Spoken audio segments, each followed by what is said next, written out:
It's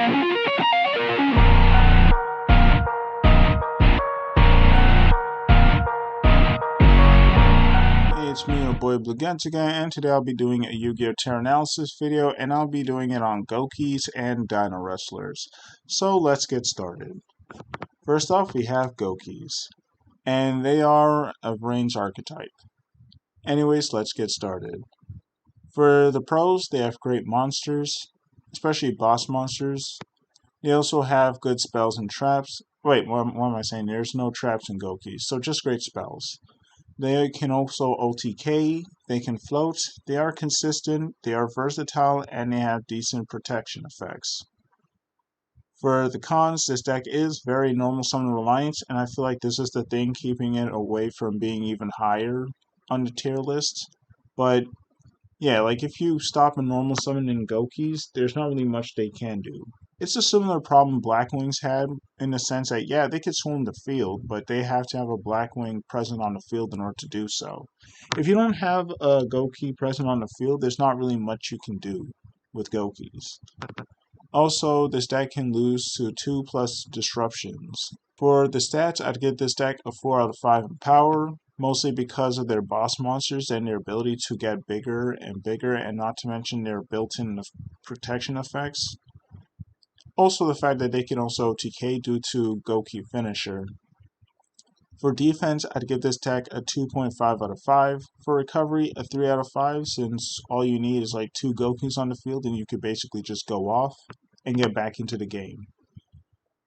For versatility, I give this deck a 4 out of 5 due to their toolbox, and a 3.5 out of 5 for consistency. I say for consistency because it's like, again, you got to get Goukis on the field in order to go off, because they don't really have any searchers prior to being sent to the graveyard from the field. So if you don't really have any Goukis on the field to constantly search or get a loop, you can't really, like, this deck isn't really consistent in that sense. You would have to open with the Goukis you need. If you don't open with Suprex, you're kind of out of luck. You have to hope that you either tried or draw your Rhoda, and then get to Gouki Suprex. Other than that, this deck actually does have some good search power. And overall, I'd give this deck a tier 2.5, because, like I said, it could have been higher, but because this deck is incredibly normal summon reliant, I can't really put it any higher than tier 2.5. But like Hikari from JJK, once they get started, they can't be stopped. Next, we have Dinowrestlers, and my phone just went off. I hope it's nothing important. Anyways, next we have Dinowrestlers, and they're also a linked range archetype. For the pros, they have good monsters despite their unnecessary restrictions. They have decent protection. They also have great dinosaur support to work with, in the form of Ultimate Conductor, Lost World, Oviraptor, as well as like new I forgot, oh yeah, Evolution Pill cards to work with. So those are nice. Also, this deck can be fairly versatile due to their dinosaur support. And for the cons, and believe me, there's quite a bit of them. For realsies? It is too reliant on your opponent's board. Remember those annoying restrictions I mentioned earlier?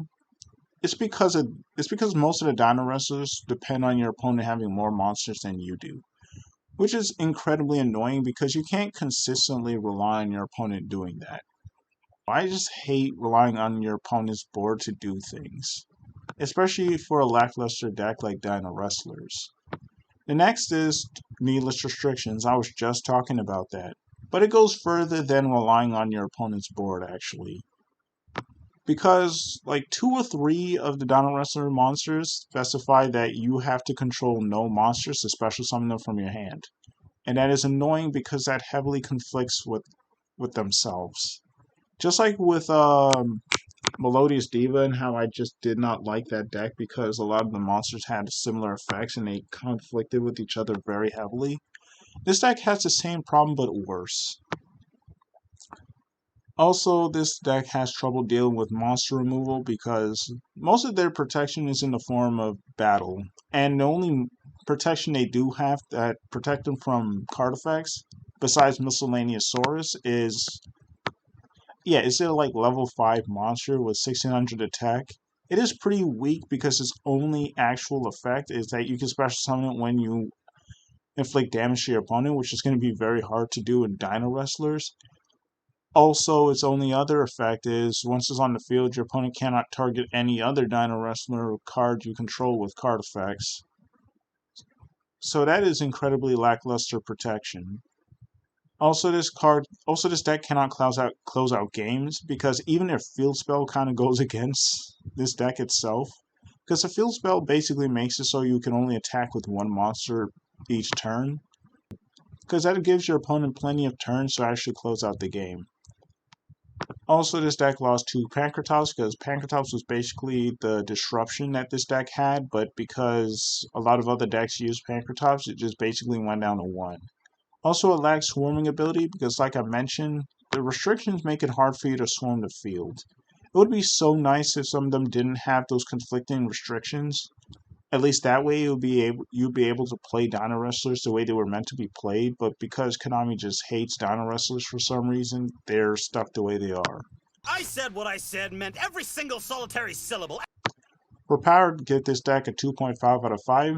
Mostly, I mean, their monsters are pretty big, but I mostly give it this stat because they can't really close out games all that well. For defense, unless you clutch it with Ultimate Conductor, which not all people are going to be playing, but Conductor is pretty important for this deck. And I kind of changed my mind on Conductor, and I actually started running Conductor in my Dinowrestler builds now. For defense, I'd give it a 3 out of 5. For recovery, I'd give it a 1.5 out of 5 because its recovery is virtually non-existent because they don't really have many recovery options.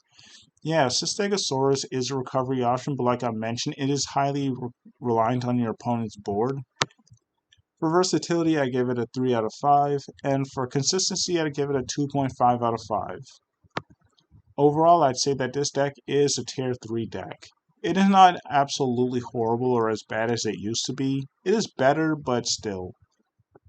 It's still not going to be the greatest. It's a fun deck you can play at your locals, but anyways, it's been me, your boy Blue Getsuga, and I'm out.